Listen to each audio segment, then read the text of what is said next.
नमस्कार दोस्तों, मैं विनय दुबे मुंबई से। आज मैं हूँ उस जगह पे जो क्रांति का जनक है, जहाँ से पूरे देश की राजनीति तय की जाती है। और इसी एक जगह एक ऐसा बागी व्यक्ति रहता है जिन्होंने आज देश की उस ताकतवर इंसान की कुर्सी गर्म करके रखी है, जो न बैठ पा रहा है न खड़े हो पा रहा है। मैं हूँ बनारस की उसकी नगरिया, और आज बात होने वाली है उस बाहुबली की, जिसे सोशल मीडिया पे आप कहते हैं बनारस वाले मिश्रा जी। आज मैं भैया का स्वागत करता हूँ इस फेसबुक लाइव पे कि आज मुझे मौका मिला है भैया का आशीर्वाद लेने के लिए। और सबसे बड़ी खुशी है कि ये मेरे प्रेरणा स्रोत रहे हैं हमेशा से। विनय दुबे कहीं ना कहीं इनका जहाँ ये छोड़ देते हैं इसके आगे गरियाते नहीं हैं, मैं आके पेल के चला जाता हूँ। तो आज बात करूँगा, आज खुली तौर पे सीधी सीधी बात होगी, कुछ सवाल होंगे कुछ जवाब होंगे। और कोशिश है मेरी कि जो चीज़ आप लोगों ने आज तक इनके मुंह से ना सुनी है वो सुनवाने की कोशिश की जाए। भैया जी, सबसे पहले तो पाए लागी। जी जी प्रणाम। और विनय भैया, आपका बनारस बाबा काशी विश्वनाथ के नगरी में हार्दिक स्वागत अभिनंदन है। आप जैसे क्रांतिकारी साथियों से मिल करके बनारस की भूमि जो है अपने आप को भी जो है बड़ा गर्व महसूस करती होगी कि एक ब्राह्मण पुत्र जो महाराष्ट्र के अंदर जो है उत्तर भारतीयों के सम्मान और मर्यादा के लिए जो है लड़ाई लड़ता है, और आज बनारस उत्तर भारतीयों का जो सबसे प्रमुख धार्मिक स्थल है, बाबा विश्वनाथ का आंगन है, उसमें आपका हार्दिक स्वागत अभिनंदन है। और दूसरी बात ये रही कि आपने कहा कि ये बनारस जो है नरेंद्र मोदी जी का संसदीय क्षेत्र है, तो निश्चित रूप से। और आपने ये कहा कि प्रेरणा स्रोत हैं हम, लेकिन ये आपकी महानता है और ये आपका बड़कपना है, और यही एक बड़ा बनारस की एक भाईचारे और एकता की एक बड़ी मिसाल है, जिसको हम और आप महाराष्ट्र के वीर भूमि से जो है उत्तर भारतीयों के लिए जो है संघर्ष करते हैं। और हमारा इत्तेफाक और बदनसीबी ये है कि मैं अपने ही घर में अपने अधिकार और हुकूक से जो है नरेंद्र मोदी और योगी जैसे जो है जल्लादों से लड़ते हुए जो है वो हम लोग संघर्ष कर रहे हैं। रही बात ये कि आपके सारे संघर्ष को पूरा उत्तर प्रदेश, पूरा बिहार, पूरा भारत जो है बड़े शान से देखता है। और मैं भी कभी कभी आपको जब देखता हूँ, मैं एकदम फैक्ट बात कह रहा हूँ कि मैं भी जब विनय दुबे को कभी कभी देखता हूँ, तो एक नौजवानों का जो एक ताकत होता है, एक रुतबा जो होता है, यानी गूंगा कोई नौजवान ना हो, और गूंगा जो नौजवान मुझे जो है पसंद नहीं है। तो मैं विनय दुबे जी आपको बहुत ज़्यादा प्यार करता हूँ और आपका सम्मान करता हूँ कि नौजवानी की एक जो तेवर और एक जो लहर होती है वो आपके अंदर है। निश्चित रूप से बाबा विश्वनाथ का आशीर्वाद होगा आपके। भैया, आप गरियाते भी हैं कि नहीं गरियाते हैं? नहीं, गरियाते हैं, बहुत बाकायदे आपकी गरियाते पसंदीदा गाली कौन सी है? लेकिन थोड़ा संभाल के। हैं। देखिए, हम गद्दार से बड़ा कोई गाली नहीं समझते हैं। और इस देश में जब राजनीति के अंदर गद्दारी होने लगती है तो मैं उस गद्दार को गद्दार करता हूं, और नरेंद्र मोदी और अमित शाह को मैं गद्दार के रूप में देखता हूं। उनके साथ साथ उनके छोटे भाई हैं योगी जी, वो मठ से निकलते हैं, वो यूपी के भी नहीं हैं, वो उत्तराखंड के पहाड़ी इलाके में रहते हैं। और जो व्यक्ति जो अपने परिवार, अच्छा इत्तेफाक देखिए, पूरा देश जो है बिना परिवार, जो परिवार की जिम्मेदारी नहीं निभा पाता, मैं लगातार कहता रहता हूँ, उसको जो है पूरा देश जो है भावना में बहता है, श्री राम के नाम का आस्था का जो है कि मतलब लेता है, आसरा लेता है और सत्ता में जाके बैठ जाता है। तो बाबा भीमराव अंबेडकर के जो है कि इस देश में जब धर्मवाद और जातिवाद का जो है लहर बहता है, तो विनय जी, हमारे और आप जैसे नौजवानों की ये नैतिक जिम्मेदारी बनती है कि हम इस तिरंगा के मान मर्यादा और सम्मान के लिए, और संविधान के इस जो संविधान की रक्षा के लिए जो आप लड़ रहे हैं, उसमें मेरा भी एक भागीदारी, एक कदम आपके साथ जरूर रहेगा इस भारत देश में। पूरे देश में कहा जाता है कि मिश्रा जी सिक्के के एक पहलू हैं, दूसरा पहलू विनय दुबे है। और बहुत सारे लोग बार बार निवेदन करते थे कि दोनों जन एक साथ एक वीडियो पे आएँ। तो आज आप लोगों को बताना चाहूँगा कि आप लोगों ने हमारी रेगुलर बातें सुनी होंगी। अब भैया वो थोड़ा सा चोला बदला जाए, हाँ जो ये सुनना चाहते हैं वो ज़रा सुनवाते हैं। जी। भैया मिश्रा जी जहाँ पे ख़त्म होते हैं, क्योंकि एक बहुत ही सभ्य तरीके से अपनी बातें रखते हैं, विनय दुबे उसके आगे पेलना चालू करता है। भड़वे करके अंडभक्तों से मेरी शुरुआत होती है, क्योंकि कहीं ना कहीं भैया जी थोड़ा सा उन पर रहम कर देते हैं। वो आगे आगे लेते हैं, हम पीछे पीछे लेते हैं, दोनों मिल के मतलब तबीयत से ले लेते हैं। भैया एक बात बताइए, काहे इतना प्यार करते हैं भारतीय जनता पार्टी से? मुझे तरस आता है विनय जी इनकी, जैसे आप कहते हैं ना कि अंड भक्त। तो एक बात बताइए, हम तर्क से बात करते हैं। अंड अंड जो भक्त होते हैं जी। वो बेचारे जो है अंडा की तरह न होंगे कितने नाजुक कौन कौन अंडे की बात कर रहे हो? वही जिस अंड भक्त की बात आप करते हैं। तो ये भैया तो जितने अंड भक्त देख रहे हैं आप समझ जाओ, बस वही अंडा है जो भैया कह रहे हो जो मैं कहता हूँ। और मतलब तकलीफ तब होता है कि जब ये आप जब कहते हैं इनको अंड भक्त, और ये आपको जो है इसका प्रतिवादन करते हैं। बताइए, इस देश में सबसे बड़ी जाति के रूप में हिंदुओं में ब्राह्मण माना जाता है, और ब्राह्मण काशी में के ब्राह्मण को, आप भी उत्तर भारतीय हैं, इस देश के उत्तर भारतीयों में ब्राह्मणों का जो योगदान रहा है, उस योगदान पे भी जो है इनको जो है कि ये पुछरंगवा सियार हम कहते हैं नरेंद्र मोदी जी को।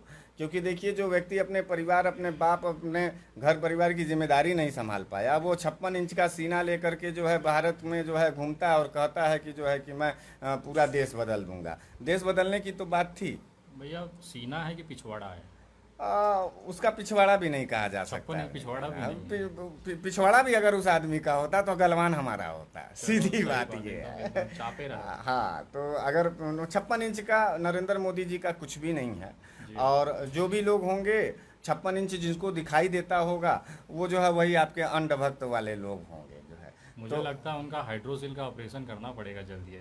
नहीं, नौजवान, हाँ नौजवान आप जैसा नौजवान, हमारे जैसे नौजवान जो है भारत देश के अंदर लोकतांत्रिक प्रक्रिया को बचाने के लिए हम लोग उनके पानी का, उनका हाइड्रोसिल का क्या, उनके अतड़ी का ऑपरेशन कर दिया जाएगा। लेकिन एक बात हम आपको बता दें कि ये जो, देखो यार अंधभक्तों, मैं कभी तुम लोगों को खींचता उछता नहीं हूँ। भाई साहब कह रहे थे कि बनारसी अंदाज, वो फील्ड मेरा है भैया। हाँ, तो अंधभक्तों वाला मुझे तो, बाकी आप लेते रहो। हाँ, नहीं, मैं आपका अधिकार सुरक्षित रखूंगा। देखो यार, मतलब मेरे गद्दार भाजपाइयों, देश बड़ी दिक्कत से बाहर आया है। ये इस देश में हमारे बाप और विनय जी के पिताजी और दादा का ही योगदान नहीं है, कहीं ना कहीं तुम्हारे भी बाप और तुम्हारे भी दादाओं का योगदान था, तब इस देश में आज़ादी हुई। इस देश में कोई हिंदू ही नहीं रहा, इस देश में तमाम उन वर्ग के लोग भी रहे हैं जिनके बाप दादाओं ने यहाँ बलिदान और कुर्बानी दिया।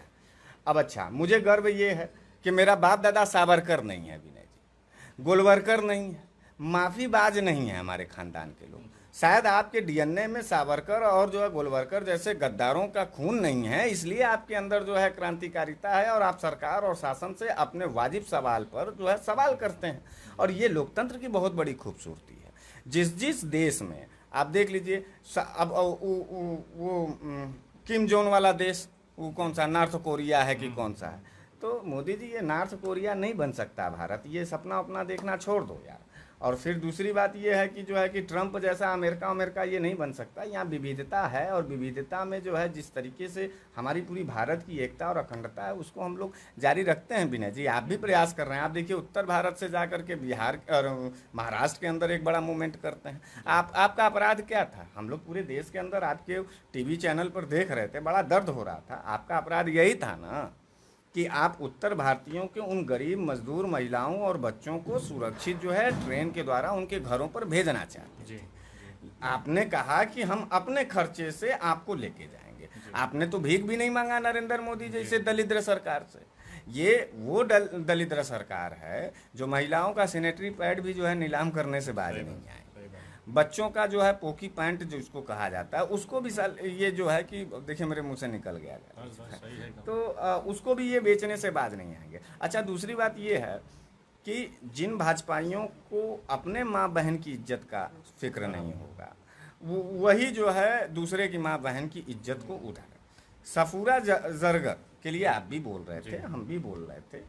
इन लोगों ने माँ बहन की इस तरीके की गाली दी है जिसके बाद से आत्मा एकदम दूषित हुआ, दर्द से भरा, और मुझे ये लगा कि ये मेरा देश है, ये हमको गाली दे करके राष्ट्रद्रोह कर सकते हैं, तो मैं इनका गर्दन और इनका कलेजा बाहर निकाल करके इनको अपनी भी राष्ट्रभक्ति दिखा सकता हूं।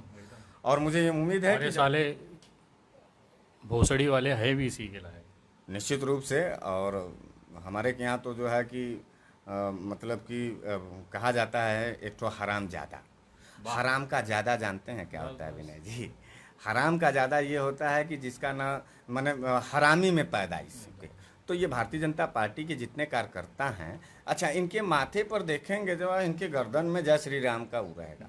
मर्यादा पुरुषोत्तम राम के भी चरित्र का नीलामीकरण अगर किसी ने किया पूरे देश के अंदर, तो भारतीय जनता पार्टी के योगी सरकार ने किया। योगी जी रो रहे थे संसद में, आपको वो वीडियो याद होगा।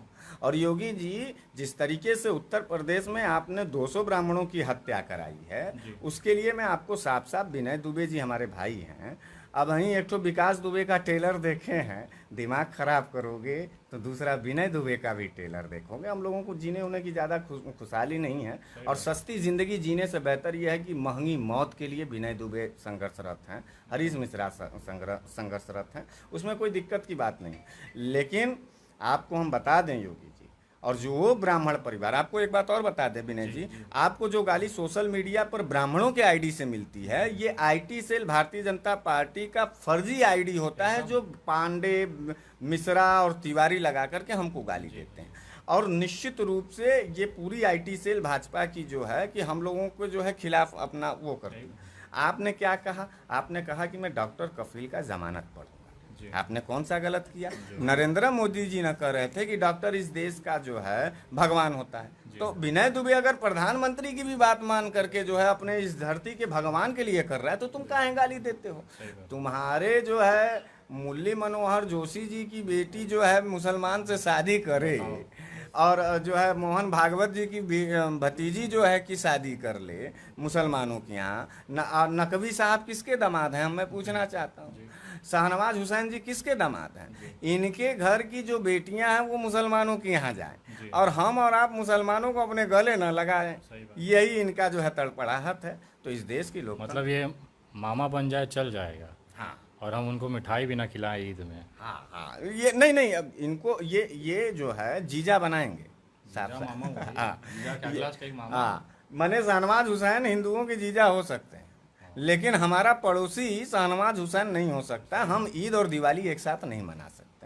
तो ये बनारस की भूमि है, और आपका हार्दिक स्वागत है। बाबा विश्वनाथ आपको ढेर सारी शुभकामनाएं देंगे, ढेर सारी ताकत देंगे। जिस हिसाब से आप उत्तर भारतीयों की आवाज़ बुलंद करते हैं मुंबई और महाराष्ट्र में, मुझे लगता है कि आने वाले समय में बिहार के अंदर जो हमारी शुभकामना है आपके लिए, आप लगातार पूरे देश में। अच्छा, एक बात और भी मैं आपके ही आईडी से बता दूं कि विनय दुबे एक ऐसी मजबूत आवाज़ है जिस आवाज़ को सुनने के बाद एक मरा हुआ भी नौजवान की धड़कन तेज होती है, और उसके जज्बात इस तरीके से क्रांति के लिए उठते हैं जैसे कि वो बनारस वाले मिश्रा जी बन जाता है। तो इस तरीके की खूबसूरती है। कर दीजिएगा, बस सीधा सीधा उल्टा कर दीजिएगा, इस पे आपत्ति है मुझे। हाँ, नहीं, यहाँ से उठती है तब विनय दुबे जैसे लोग आते हैं। और आपको, देश के मुसलमान साथियों को, देश के क्रिश्चियन साथियों को, देश के जो है फारसी साथियों को, जितने भी जाति मजहब के लोग हैं, आप एकदम निश्चिंत रहिएगा। आपको कोई सड़क पर CA-NRC के तहत जो है विनय दुबे ने पूरे देश के अंदर मूवमेंट किया, और सारे जगह वो गए। क्यों गए? CA-NRC पर हमको कोई दिक्कत नहीं था, हम लोग तो ब्राह्मण आदमी थे, और हमारी पूरी कौम ही जो है नरेंद्र मोदी और योगी जी के पीछे पीछे दौड़ती है। विनय, हाँ, तलवे चाटते हैं। मुझे तो आज फक्र, मतलब दर्द इस बात का होता है कि स्वाभिमान की एक चीज़ जो ब्राह्मणों के अंदर थी, जहाँ से परशुराम निकले थे, चाणक्य निकले थे। और आप ये देखिए, जब मतलब कि भाजपा सरकार सत्ता में आती है, आपको बता दें, याद होगा उत्तर प्रदेश में राजनाथ सिंह जो है कि मुख्यमंत्री थे, हरिशंकर तिवारी जी के ऊपर जो है इन लोगों ने बार बार भारतीय जनता पार्टी में जब जो है सरकार बनती है, कल्याण सिंह ने श्री प्रकाश शुक्ला के नाम पर जो है कि हत्या किया और ब्राह्मणों का उत्पीड़न किया। अब योगी जी जो है यहाँ उत्तर प्रदेश के अंदर विकास दुबे की हत्या करके जो है, अब कह रहे हैं विकास दुबे, माने जो लोग भी विकास दुबे की बात, माने ब्राह्मणों की हत्या की बात कर रहे हैं, उनको सीधे सीधे ये अंधभक्त जो है जोड़ देते हैं, कहते हैं कि वो तो अपराधी था। हम ये पूछना चाहते हैं कि एक न विकास दुबे अपराधी था कि 200 जो हत्याएं हुए उसका। तो हमको लगता है कि वो बेचारी अमर दुबे की